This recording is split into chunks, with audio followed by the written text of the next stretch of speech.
Bonjour, aujourd'hui c'est le grand jour de l'indépendance. Nous émettons depuis Kinshasa, depuis le sud-est de Kinshasa, à la latitude 4 degrés 24 secondes et 18 tierces sud, et à la longitude de 15 degrés 19 minutes 35 secondes est. Le grand jour de l'indépendance, nous voulons commencer avec les secteurs miniers de la RDC.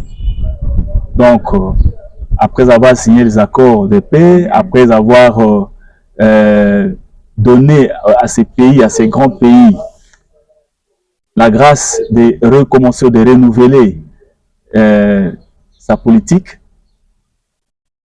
nous voulons émettre pour que nous puissions être en harmonie et en communion avec toute la République. Bonne fête de l'indépendance à tous qui vont nous suivre et que le Seigneur vous bénisse, que le Seigneur nous bénisse tous et qu'il bénisse notre pays abondamment et très richement pour que les jours qui viennent soient des jours de bonheur et de prospérité pour nous et pour tous nos enfants et tous ceux qui viendront après nous. Sans plus tarder, nous allons parler aujourd'hui du secteur minier en RDC. Alors, quels sont les caractères généraux de ces secteurs miniers? Nous disons que la RDC est un scandale géologique ou un scandale minier, car elle regorge les richesses minières abondantes et variées. Elle est le deuxième pays africain, après la République sud-africaine, sur le plan minier. Donc, le secteur minier contribue à 90% dans les recettes d'exploitation et à 50% dans le capital d'investissement de la RDC. Donc, vous voyez l'importance de ces secteurs et ce qui va nous donner la grâce de nous attarder un peu plus sur ces secteurs. Alors, il y a quelques mots à expliquer ou à élucider. Nous avons par exemple le mot scandale. Le mot scandale, si on dit la RDC est un scandale géologique, c'est que c'est une chose qui provoque l'indignation et la révolte, qui scandalise. C'est-à-dire que tout le monde, tous les pays du monde ne comprennent pas pourquoi il n'y a que tous ces minéraux sont concentrés uniquement dans notre pays. Et c'est une grâce que le Seigneur nous a donnée pour que nous puissions receler des minéraux énormes. Lorsque nous disons géologique, c'est pour dire simplement que ça concerne la géologie, hein, la science de la Terre, la science qui étudie les matériaux qui composent le globe terrestre. Donc, là, vous avez des matériaux anciens qui composent l'espace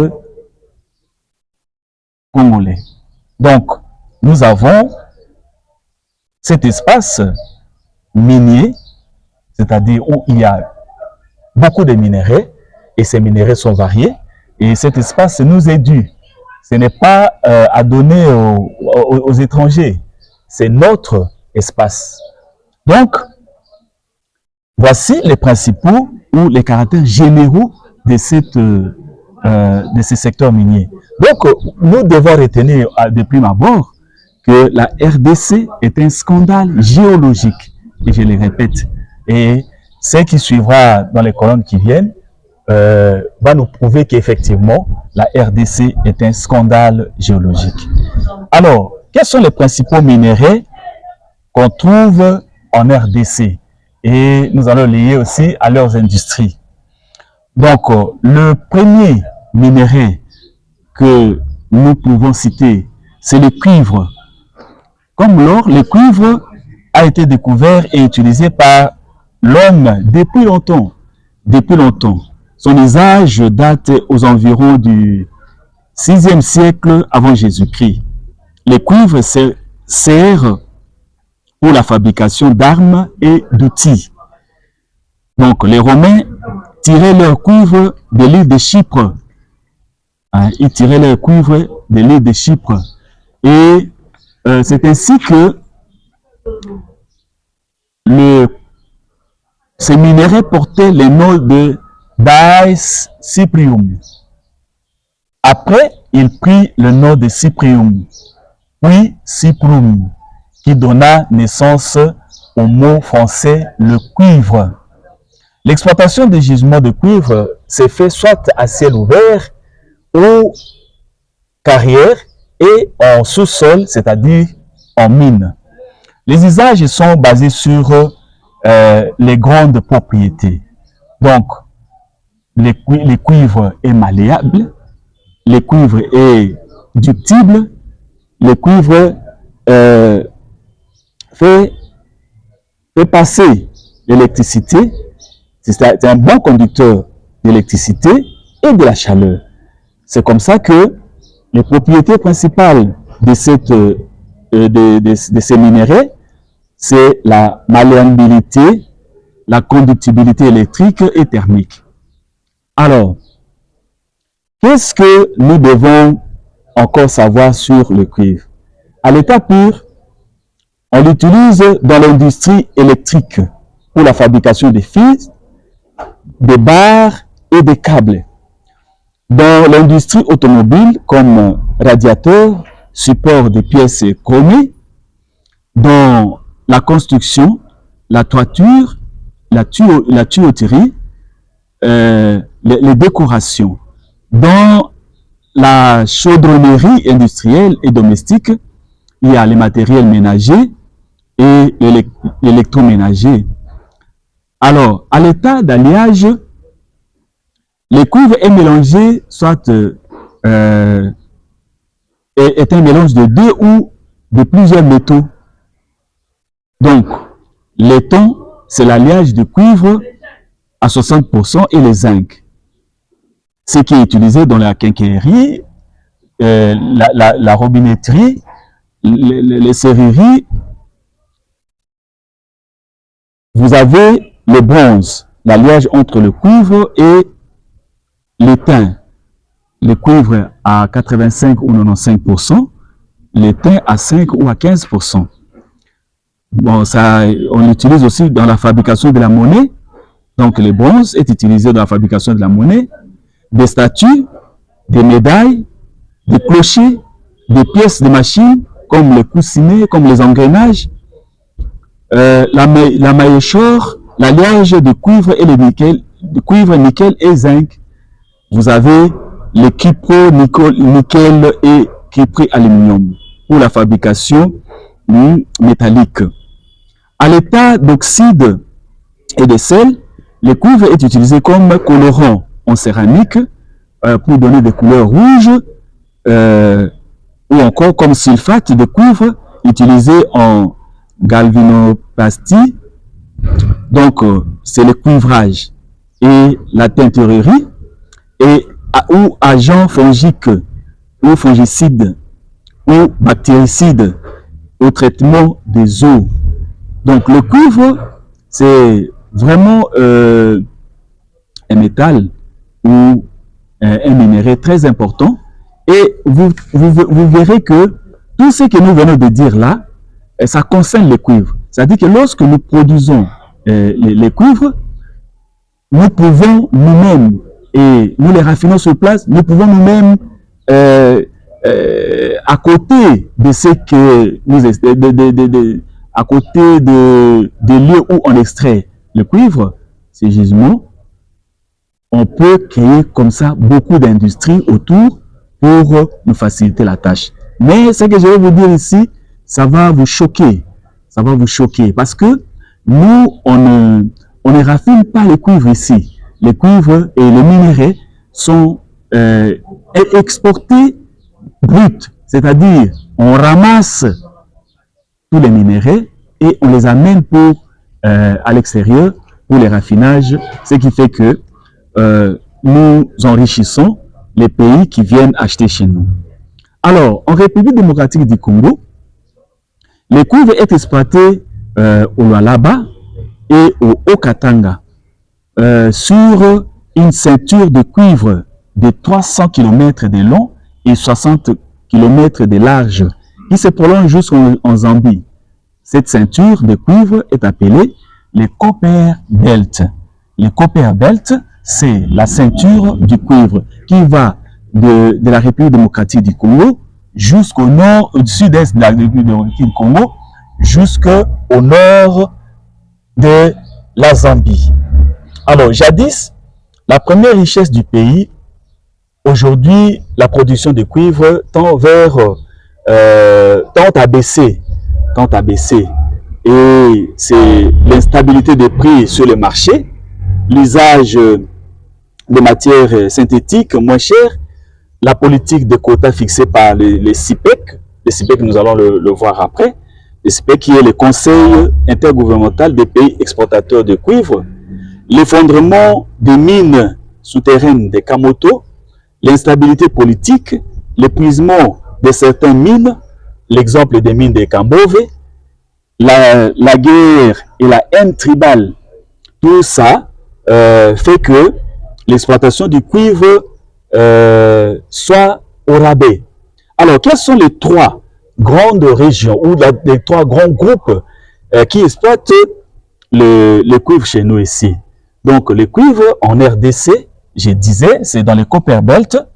Alors, il y a trois grandes zones ou grands groupes. Vous avez les groupes ouest, vous avez le groupe centre et le groupe sud. Donc, le groupe ouest, c'est autour de Kolwezi. Il est composé des carrières de Moussonoï, de Rui, de Kapata, de Mupine, de Dikoué et des mines de Kamoto et de Motoshi. Donc, tout ça, ce sont des mines qu'on trouve, des carrières et des mines qu'on trouve dans les secteurs ou la zone ouest. Les groupes centre ou la zone centre, c'est autour de l'Ikassi. Il comprend les mines de Kambové, la carrière de Kakanda et de Sessa. Le groupe sud siège à Lubumbashi ou autour de Lubumbashi. Il se compose des mines de Kipushi et la carrière de Lubumbashi. Donc là, vous avez les trois grandes régions ou les trois grands groupes ou les trois grandes zones où le cuivre est exploité. Alors, une nouvelle que je puis vous transmettre, c'est que ce cuivre-là n'est pas totalement maintenant sous la gestion de la Gécamine, qui était le fleuron de l'industrie minière de la République démocratique du Congo. La Gécamine, qui est la générale des carrières et des mines, a cédé ses mines, a cédé son espace, a cédé ses différentes exploitations à des privés qui extraient du cuivre et du cobalt dans cette région. Voilà ce que nous pouvons dire à propos de l'exploitation de ces minerais en République démocratique du Congo. Alors, je vous l'ai dit que l'organisme principal qui fait la commercialisation et défend les intérêts des pays exploitateurs de cuivre, c'est le CIPEC, C-I-P-E-C, Conseil intergouvernemental des pays exploitateurs du cuivre, créé à Lusaka le 8 juin 1967 par la RDC, la Zambie, le Chili et le Pérou pour harmoniser les politiques de production et de commercialisation du cuivre. Donc, vous avez là les différentes nations, les différents pays qui forment cette association-là. Alors, je disais que l'exploitation du cuivre en RDC est faite par la Gécamine, la Générale des carrières et des mines, et Sodemico, et en sous-traitance par d'autres sociétés que nous ne pouvons pas citer ici. Toutefois, D'autres mines ont été découvertes et sont en exploitation. En l'occurrence, des Tengue Fungurume.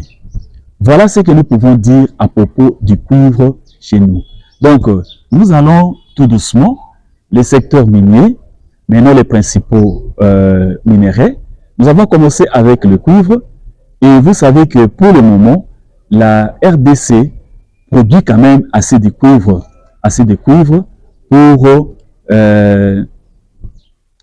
pour les pays et pour l'exportation. Voilà.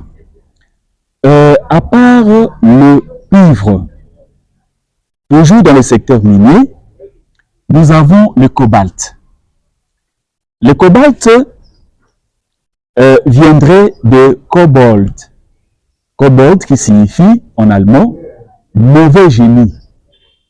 Les gisements les plus importants se trouvent au Canada et en RDC. Donc, au monde, il n'y a que ces deux pays qui sont ou qui possèdent les gros de la production du cobalt au monde. Le Canada d'un côté et la RDC de l'autre. Mais entre les deux, c'est la RDC qui est le gros producteur de ces minéraux qu'on appelle le cobalt. Alors, il est exploité au Lualaba, c'est-à-dire autour de Kolwezi et au Katanga, par la Jikamine, à Kamoto, à Busoni, à Kakanda, à Sessa, à Kambove, en association avec le cuivre. La RDC est parmi les premiers pays producteurs et exportateurs avec 8% de la production mondiale et premier rang africain. Donc, je disais que c'est autour de Kolwezi, car Kolwezi est maintenant appelée capitale mondiale du cobalt. La capitale mondiale du cobalt. Alors, le cobalt est un métal inaltérable, difficilement soluble dans les acides, excepté dans l'acide nitrique à froid. Les usages sont nombreux. Le cobalt est utilisé comme pigment en poterie et en verrerie par les Assyriens et les Égyptiens. Depuis longtemps, ils l'ont utilisé. Il sert dans les alliages tels que alliage magnétique, aimant permanent. Et ces aimants servent pour la radio, la télévision, les radars, l'électroménager, les haut-parleurs, les relais, des moteurs, des génératrices, compteurs, appareils de mesure, à cadre mobile, ampérimètre, électrocardiographe, récepteur téléphonique, voltamètre. Donc tout ça, ce sont les utilisations de cet alliage-là. Il y a aussi l'alliage électroté ou super alliage qui sert à la fabrication de turbines, de moteurs à réaction d'avions et de fusées. Il y a les ailettes, les chambres de combustion, les tuyères d'échappement, ainsi de suite. Donc, le cobalt est vraiment très nécessaire. Ou il y a aussi un autre alliage, cobalt comme fer, offre une résistance élevée à l'oxydation à chaud et au choc thermique, à l'abrasion dans certains milieux corrosifs. L'alliage cobalt chrome tungstène résiste à l'usure, les cisailles, les fraises, les lames des bulldozers. On les met là-bas pour que ça puisse résister. Acier à haute résistance, ça sert aux coques des sous-marins. Et l'acier à coupe rapide, c'est un outil d'usinage à grande vitesse. Donc, les oxydes et les sels sont utilisés comme éléments assurant adhérence pour les étaux les émaux sur les tôles. Vous avez aussi les colorants céramiques, porcelaine et verrerie. Vous avez dans la peinture, les vernis ou dans l'imprimerie. Il y a les catalyseurs dans les usines chimiques et pétrolières. Et en médecine, ce sont des bombes de cobalt qui sont utilisées dans la thérapeutique des tumeurs cancéreuses. Donc, vous avez là les différents usages de ces minéraux, qu'on appelle le cobalt. Alors, en RDC, j'ai déjà dit que le cobalt, on le trouve là-bas. On le trouve dans l'Oualaba et dans les Hauts-Katanga. Et l'exploitant, c'est la Gécamine et d'autres sous-traitances qui sont autour de la Gécamine. Un autre, on ne peut pas l'appeler minerai, mais une autre pierre précieuse, nous avons les diamants. Les diamants viennent du mot grec Adama. Acier très dur. Du prophète dia, tel que le mot diaphragme, qui signifie transparent. Donc, dur, très dur comme l'acier, mais cet acier-là est transparent. Diamant. Alors, nous avons le diamant industriel qui est exploité à Mbujimaï par la MIBA, le diamant de joaillerie par Sengamine à Chikapa ou SKA. Donc, les sociétés sont en faillite car le diamant alluvionnaire est maintenant presque introuvable. Le diamant de joaillerie est exploité artisanalement à Chikapa, Luza, Luebo dans les Kassai, Durango, Kayumba Okwango et à la Chopo à Kisangani, à Bafouassembe, au nord Ubangi, à Karawa, à Kotakoli. Et la production du diamant place la RDC à un rang utile. Donc, chaque fois, soit il passe premier rang mondial, soit il est au second rang mondial, soit au troisième rang mondial. Tel que maintenant, la RDC est au troisième rang mondial, dépassé par Botswana, et deuxième rang africain. Donc, là, pour les diamants, nous avons différents usages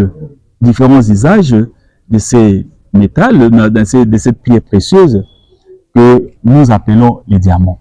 Donc, les diamants est une variété allotropique de carbone cristallisé. Alors, quels sont les usages de ces diamants?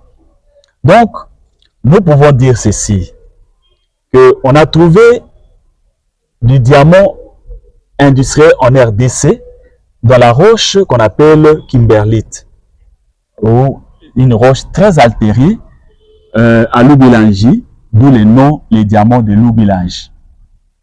Les diamants ont deux sources de provenance. Il y a les mines, c'est-à-dire naturelles, et les industries où on les fabrique d'une manière synthétique.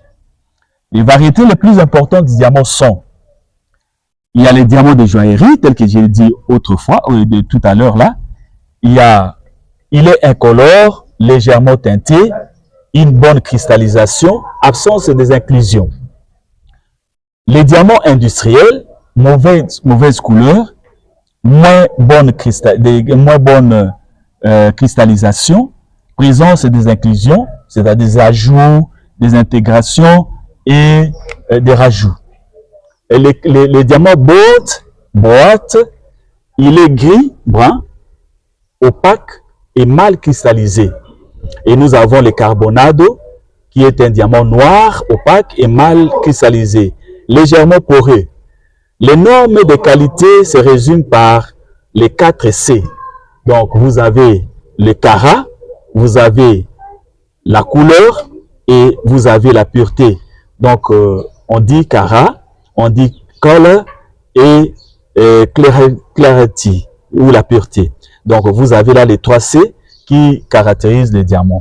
Carat, ça signifie la masse du diamant exprimée en carats. et 1 carat vaut 0,250 grammes. C'est le carat métrique, c'est-à-dire la mesure on mesure les diamants à l'aide du carat.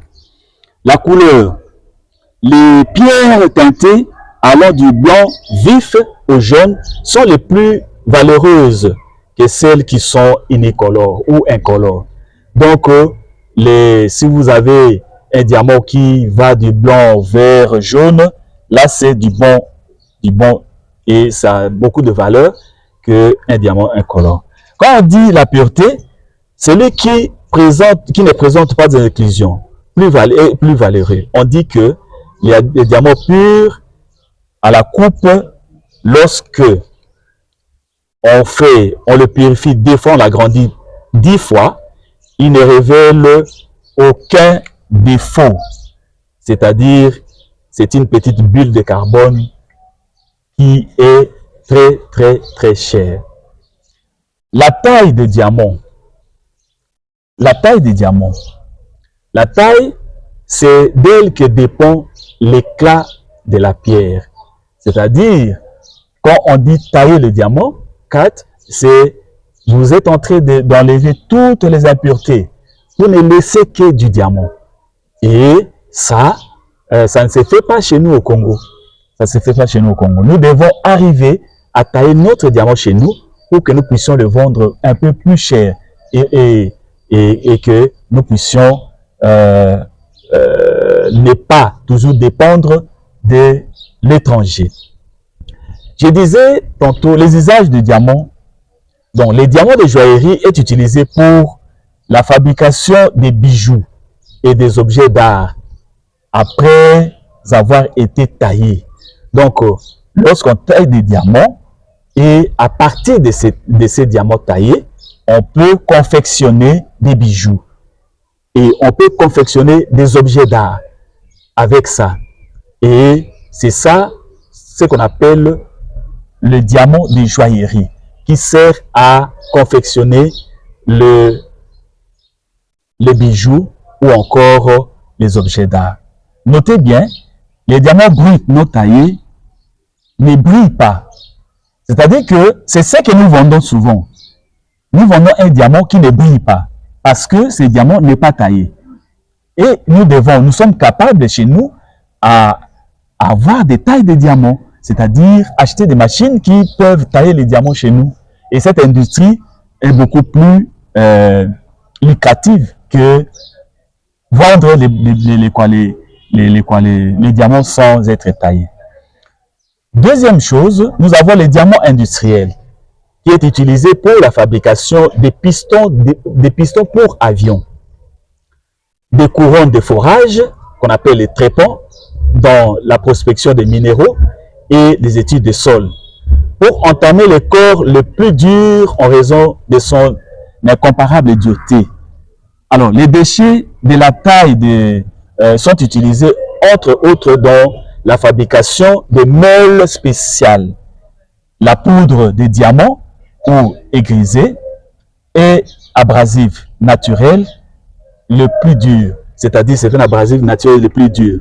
Donc, il y a aussi les diamants synthétiques qui est fabriqué dans les industries. Ces diamants synthétiques qui est fabriqué dans les industries a aussi les mêmes utilisations et les mêmes capacités que les diamants naturels. Alors, donc, nous disons ceci, que on a commencé avec les cuivres, nous sommes passés par le cobalt qui est appelé cobalt ou mauvais génie, et on le trouve autour de Kolwezi et dans les Hauts-Katanga. Mais Kolwezi est appelée aujourd'hui la capitale mondiale du cobalt. Nous avons aussi parlé du diamant. Maintenant, le quatrième minerai que nous avons chez nous, c'est l'étain. L'étain. Alors, l'étain provient des roches stanifères. Les roches stanifères sont d'origine volcanique. Donc l'étain se trouve toujours dans les roches stanifères sous forme d'oxyde, le dioxyde d'étain. Et lorsque l'oxyde est séparé du minerai, il prend le nom de cassitérite. C'est comme ça que vous entendez les gens parler qu'il y a de la cassitérite à l'est de la RDC. Il y a de la cassitérite à l'est de la RDC. Ça signifie quoi? Ça signifie que là, on sépare l'oxyde et l'oxyde du minerai et ça donne le nom de cassitérite. Les métaux sont associés, qui sont associés à l'étain, sont des minéraux comme le niobium, le plomb, l'arsenic, l'antimoine, le cuivre, le tantale, le wolfram ou tungstène, vous avez le lithium, vous avez le zinc, le bismuth, le titane, l'uranium. Donc l'étain est extrait de la cassitérite. Alors quels sont les usages de l'étain? Les usages de l'étain sont les principaux alliages, c'est le fer blanc. Donc les tôles en fer, en acier doux, recouvertes d'une couche d'étain utilisée pour la fabrication de boîtes, de conserves et des capsules métalliques. Il y a aussi les métals blancs. C'est un alliage d'étain et certains autres métaux, donnant un aspect argenté, servant à la fabrication des objets divers. Troisième alliage, c'est le bronze industriel, l'alliage, l'étain et le cuivre, utilisés dans l'industrie sous forme de coussinets destinés à éviter l'usure des axes dans les machines. Donc, vous avez là les différentes utilisations de ces métals qu'on appelle l'étain. Alors, les autres utilisations sont les suivantes. La soudure, c'est un alliage entre l'étain et d'autres métaux utilisé pour l'assemblage des pièces métalliques les plus divers. Exemple, le bismuth, le plomb, l'argent, le zinc, la titane, la tellure, l'antimoine, le gélium, l'indium, le mercure et le cuivre. Tous ces alliages-là permettent à fabriquer des soudures. Et ces soudures, c'est pour utiliser pour assemblage des pièces métalliques. L'alliage le plus important est le corolum 105. Dans cet alliage, nous avons l'étamage. Cette opération consiste à recouvrir certains objets d'une couche d'étain pour les protéger contre la corrosion ou les rongements. L'alliage d'imprimerie, alliage étain 26%, plomb 58%, l'antimoine 16%, utilisé pour l'impression des journaux et des périodiques. Voilà les autres usages de l'étain. Alors, en RDC, quelles sont les régions qui en produisent? L'étain est exploité par Congo Étain, à Manono dans les Tanganyika, à Mikwaba dans les Haut-Katanga et à Bukama dans les Hauts-Lomami, à Sakima, à Punya et à Kalima au Maniema et dans les Sud-Kivu. La Sakima est la société aurifère du Kivu et du Maniema. Cette société sert aussi ou exploite aussi l'étain. La région sanifère de la RDC va de Luena dans Olualaba jusqu'à Aekatu dans le nord Kivu. en passant par Manono, Mitwaba, Punya, Momba, Lungulu et Kalima. Donc, toute cette partie, l'est de la RDC, on trouve cette denrée-là. Voilà pour les quatre premières matières ou les quatre premiers minéraux. Je vous montre la localisation. Où est-ce qu'on trouve l'étain? Regardez là, tout ce qui est rouge, cette zone-là qui est rouge, qui sort vers l'est, vers les autres pays limitrophes, c'est là la zone sanifère où on trouve l'étain. Cette zone qui est en vert là, dans cette partie ici, c'est la zone qui préfère ou les Copper Belt.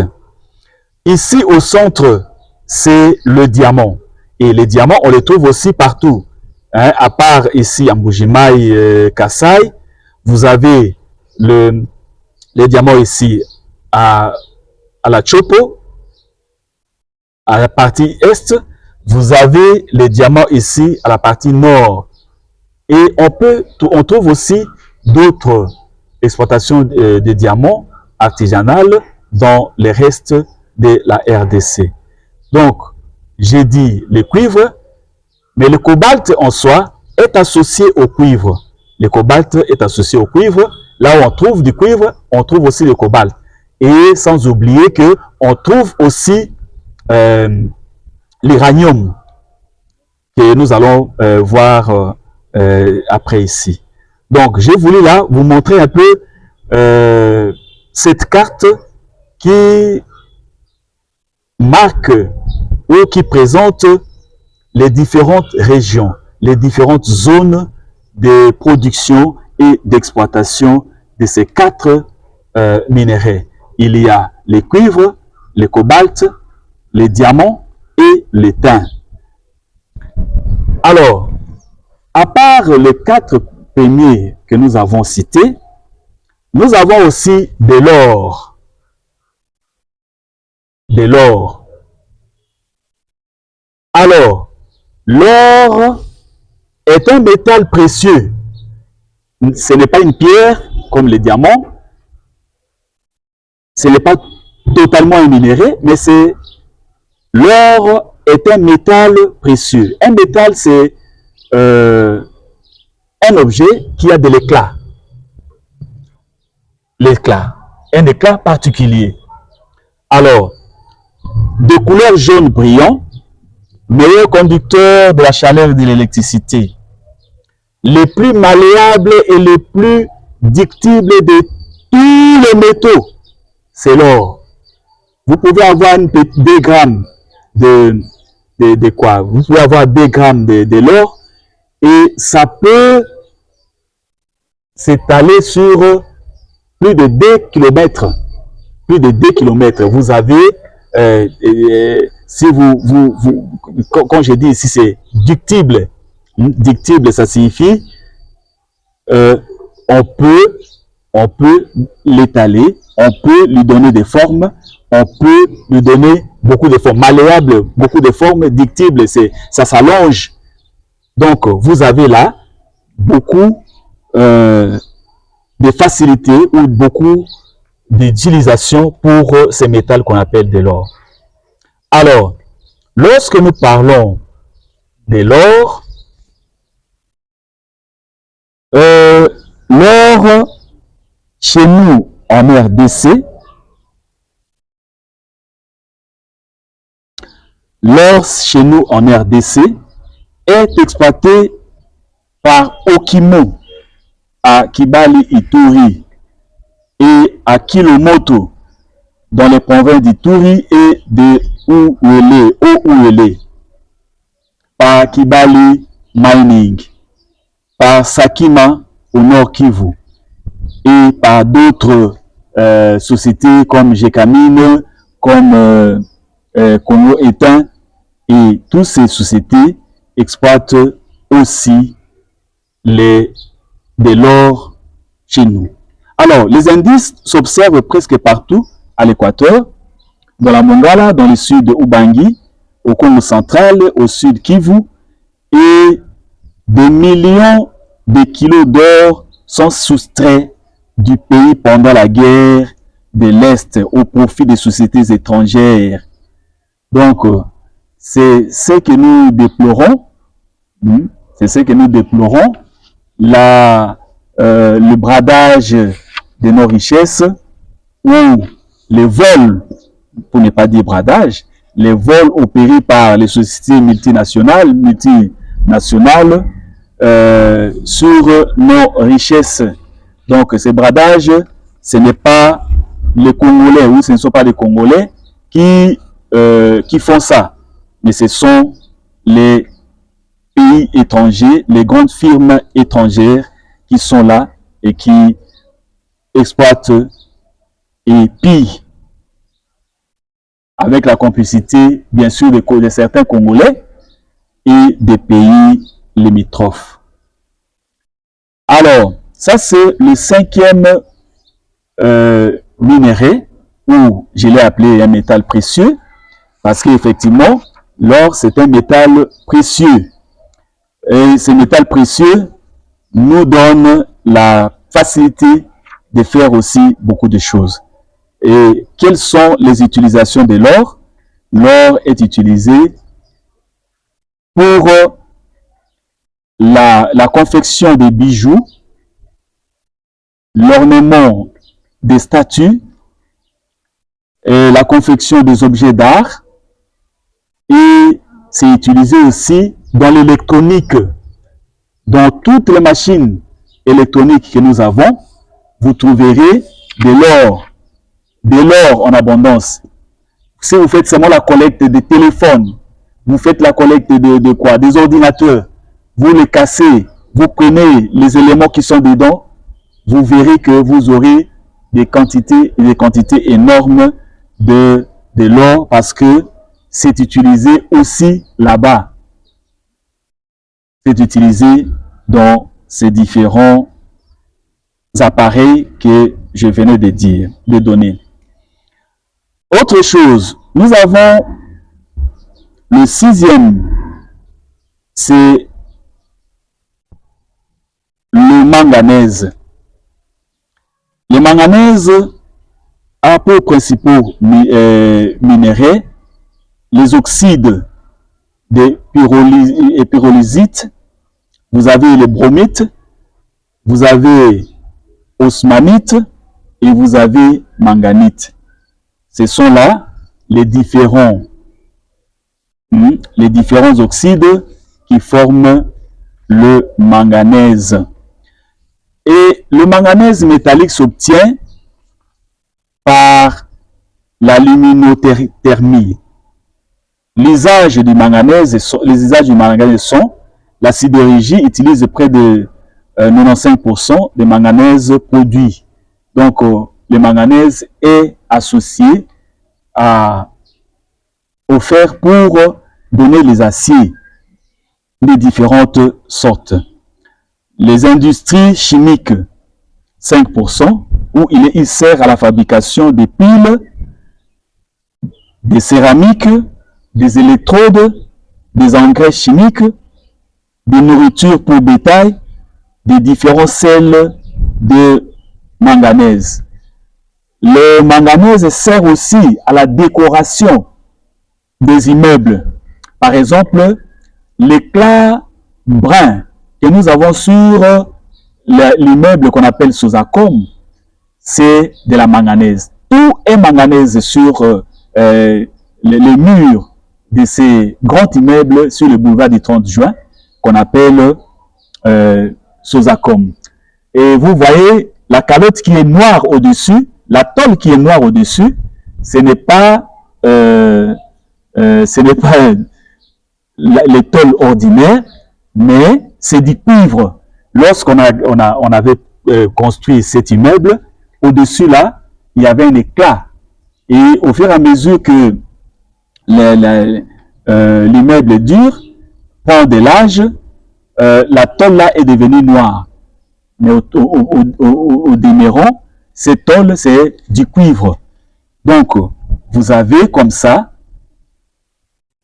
les manganèses qui est utilisée comme décoration des murs des immeubles sous forme de petits carreaux. Et on les utilise chaque fois. Alors, où est-ce que on exploite la manganèse en RDC? En RDC, la manganèse est exploitée dans le Lualaba. L'entreprise minière de Kisenge Manganèse exploite le manganèse à Kisenge au Lualaba. Donc, Kolwezi, c'est la capitale du cobalt, tandis que Kisenge est la capitale du manganèse congolais. Donc, nous avons là des richesses qu'on trouve chez nous.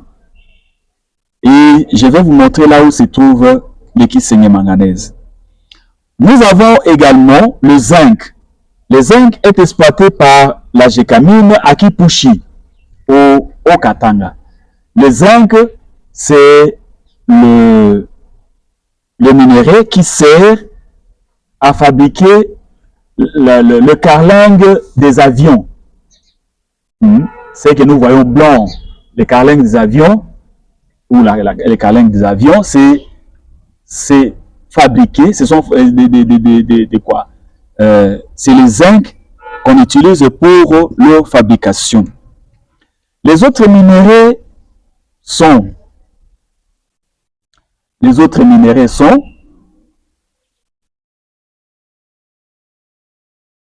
les colombo-tantalites ou les coltons. Je vous ai montré là où on exploite l'étain. L'étain est associé aux colombo-tantalites qu'on appelle les coltons. Les coltons, vous savez tous, tout le monde sait ce qu'on en fait. La fabrication des appareils téléphoniques. Et ça entre aussi dans la fabrication des machines, de plusieurs machines. Donc, c'est pour dire que notre pays est vraiment un scandale géologique. Alors, pour que vous sachiez que c'était vraiment un scandale géologique, nous rentrons encore sur notre carte.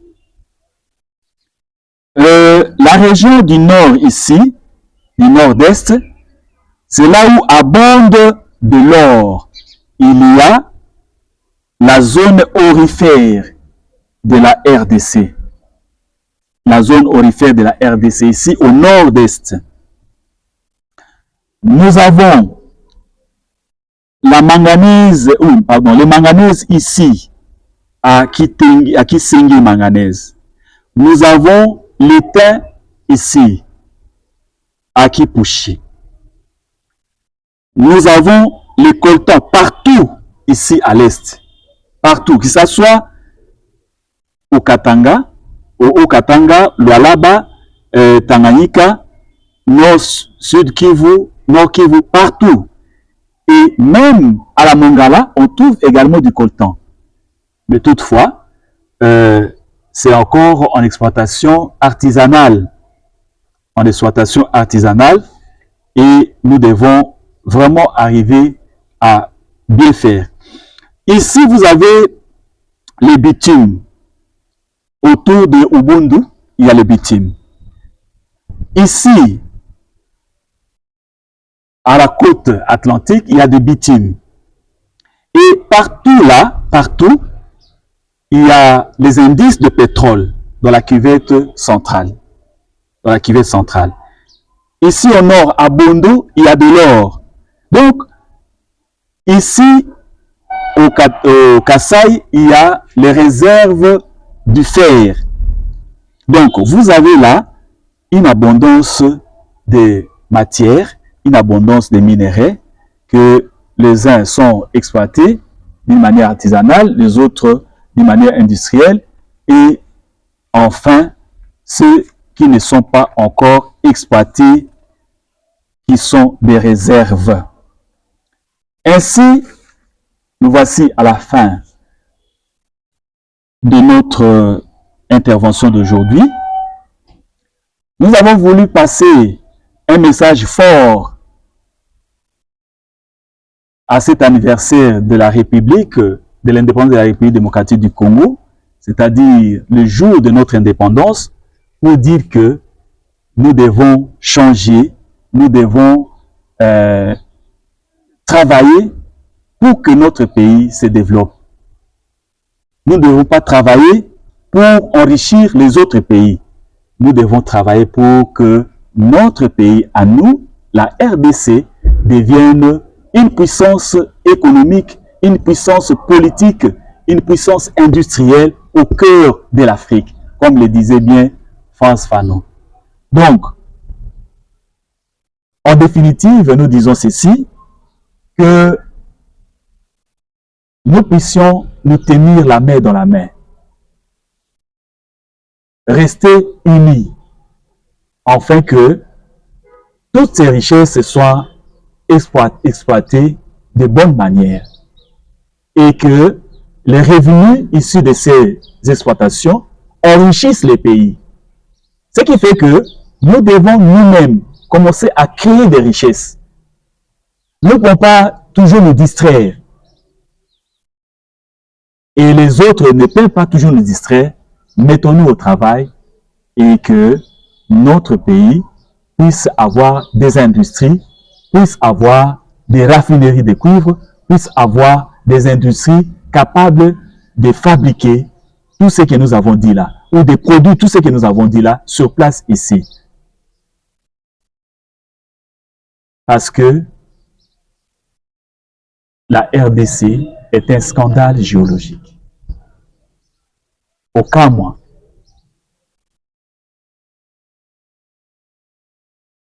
Abonnez-vous massivement et que cette richesse soit transformée chez nous pour la gloire des dieux dans ces pays qu'on appelle le Congo démocratique. Je vous remercie.